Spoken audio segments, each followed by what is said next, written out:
Alone in the house.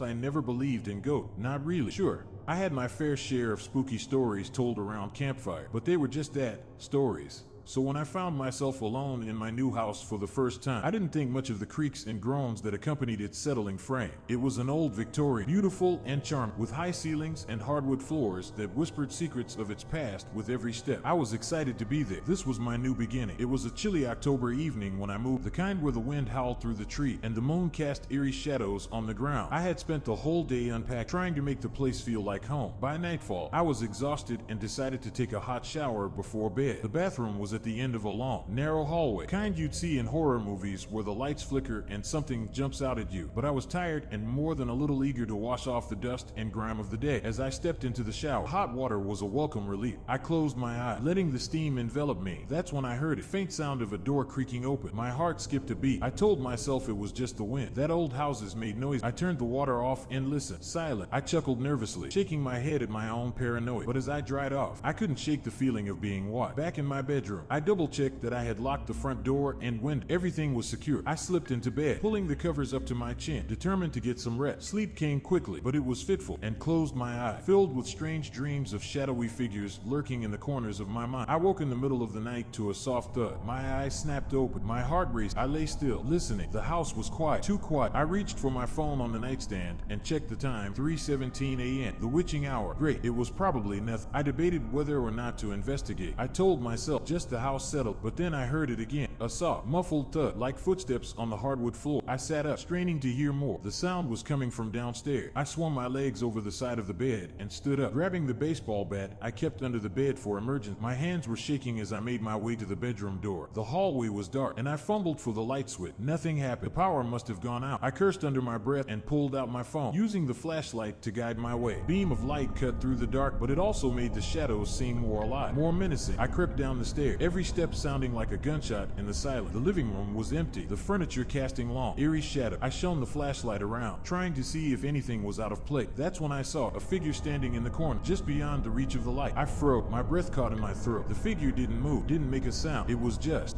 there. I took a step forward, my grip tightening on the bat. The figure remained still, watching me. I could feel its eyes on me, even though I couldn't see. Who's there? I called out, my voice shaking. No response. I took another step forward, and the figure seemed to dissolve into the shadow, disappearing completely. I blinked, unsure if I had imagined it. My heart was pounding so hard I thought it might burst out of my chest. I turned on my heel and ran back upstairs, locking the bedroom door behind me. I climbed back into bed, pulling the covers over my head like a scared child. I lay there, trembling, listening for any sign of the intruder, but the house was silent once more. Eventually, exhaustion took over, and I drifted off into a restless sleep. The next morning, I convinced myself it had all been a bad dream. The house was old, and my imagination had gotten the better of it. I decided to focus on unpacking, keeping myself busy to avoid thinking about the night before. As the day went on, I started to relax. I even laughed at myself for being so jumpy, but as night fell, the unease crept back in. I made sure every door and window was locked before heading to bed. This time, I left a light on in the hallway, hoping it would chase away the shadow. I woke again in the middle of the night, but this time to a whisper. My eyes snapped open, and I held my breath, straining to hear. The whisper was soft, almost too quiet to make out. It was coming from the hallway. I grabbed my phone in the back, my heart pounding in my chest. I opened the bedroom door and stepped into the hallway, the whisper growing loud. It was a voice, soft and insistent, but I couldn't understand what it was saying. I followed the sound to the top of the stair, shining the flashlight down into the dark. The voice seemed to be coming from the living room. I crept down the stairs, my heart in my throat. The whisper grew loud, more urgent. It was a woman's voice, but the words were still indistinct. I reached the bottom of the stair and shone the flashlight around the living room. It was empty. The whisper stopped.